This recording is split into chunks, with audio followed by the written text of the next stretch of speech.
Have you ever heard of Manglish? No, it's not a typo for English. It's Malaysian English, a unique and colorful way of speaking that's a beautiful blend of English, Malay, Chinese dialects, and Tamil. It's got its own rhythm, its own slang, and its own special charm. But what happens when someone from the outside, say a BBC reporter, tries to make fun of it? Well, they might just find themselves getting a masterclass in language and culture. Live on air. Let's set the scene. It was a few years back, during a live interview on the BBC. The topic was about the standard of English in Malaysia. The guest was a Malaysian linguistics expert, a professor who has spent her entire career studying the nuances of language. The BBC host, perhaps trying to be a bit cheeky or provocative, decided to poke fun at how Malaysians speak English. He started by using the word la, a particle that's famously used at the end of sentences in Malaysia and Singapore. He said it in a way that was clearly meant to sound a bit silly, a bit exaggerated. He asked something along the lines of, "Why do you all say la all the time, la?" You could almost hear the smirk in his voice. He probably expected a laugh, or maybe a flustered response. What he got instead was a calm, composed, and incredibly insightful lesson. The Malaysian professor didn't miss a beat. She smiled gently and began to explain the linguistic function of la. She explained that it's not just a filler word, it's a discourse particle, a sophisticated linguistic tool used to convey a range of emotions and social contexts. Saying okay la is different from just saying okay. The la softens the statement, making it more friendly, more agreeable. It can express reassurance, exasperation, or camaraderie, all depending on the tone and context. It's not a sign of bad English. It's a feature of a legitimate evolving dialect. The professor then went on to dismantle the very idea of a single, correct English. She explained that English is a global language, and as it has spread across the world, it has naturally adapted and evolved. There isn't just one Queen's English. There's American English, Australian English, Indian English, and yes, Malaysian English. Each version has its own unique characteristics shaped by local cultures and languages. She argued that judging one based on the standards of another is not only linguistically naive, but also a form of linguistic imperialism, the idea that one country's way of speaking is superior to all others. You could see the BBC host's expression change. The smugness was gone, replaced by a look of genuine surprise and maybe even a little embarrassment. He had walked into the interview thinking he was the expert, holding the proper standard of English. He was now being schooled, politely but firmly, by someone who truly understood the subject. The professor wasn't being defensive, she was being educational. She wasn't angry, she was passionate about her field and her culture. She gave more examples of Manglish that often get misunderstood. Take the word kena. In Malay, it means to be affected by something, often something negative. In Manglish, you might say, "I kena scold by the boss." A standard English speaker might say, "I was scolded by the boss."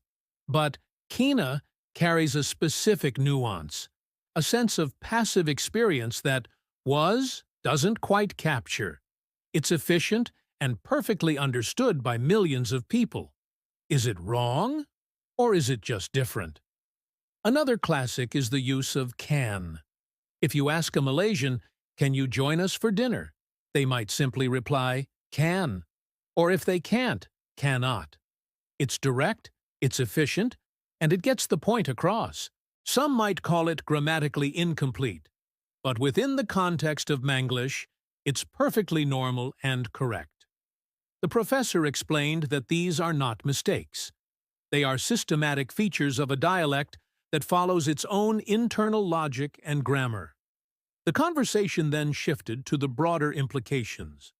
Why does this perception of good and bad English even exist? The professor pointed out that it's often tied to colonial history. The language of the colonizer is held up as the gold standard, and local variations are looked down upon as inferior or broken. This can create a sense of linguistic insecurity, where people feel ashamed of their natural way of speaking. She argued that it's time to move past this outdated mindset and celebrate linguistic diversity. Having a local accent or using local expressions doesn't mean you're less intelligent or less competent. In fact, being multilingual and being able to code switch between different forms of English is an incredible cognitive skill. The BBC host, to his credit, seemed to take the lesson on board. By the end of the segment, his tone had completely shifted. He was asking genuine questions, trying to understand rather than to mock. He thanked the professor for her insights, and you got the feeling that he had learned something truly valuable that day. The power dynamic in the interview had completely flipped. The person who came in with a preconceived notion of superiority was humbled by the quiet confidence and deep knowledge of the expert. This story became a viral moment online, especially in Malaysia and Southeast Asia. People were so proud of the professor for standing her ground and defending their linguistic heritage with such eloquence and grace. It was a moment of validation.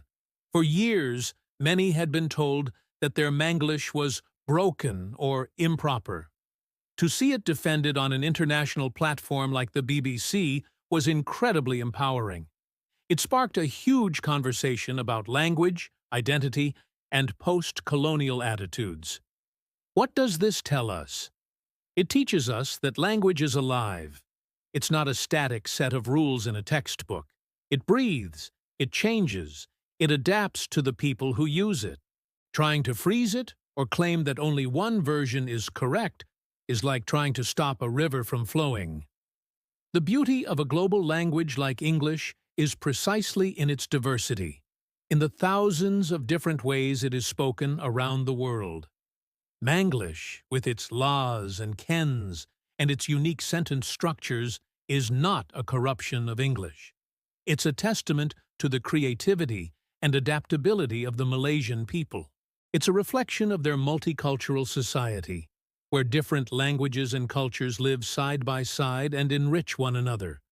So, the next time you hear someone speaking a version of English that's different from your own, whether it's Manglish, Singlish, or any other dialect, don't be so quick to judge.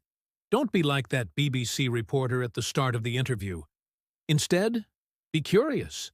Listen to the rhythm, the unique words, the different grammar. You might just be witnessing a beautiful example of linguistic evolution in action. You might learn something new about a culture and about the incredible multifaceted nature of human communication.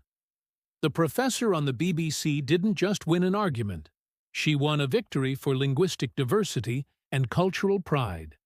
And that's a lesson we can all learn from. Thanks so much for watching. What are your thoughts on this? Do you have a favorite word or phrase from your own local version of English? Let me know in the comments below. And if you enjoyed this story, don't forget to like, subscribe, and hit that notification bell so you don't miss our next video. See you next time.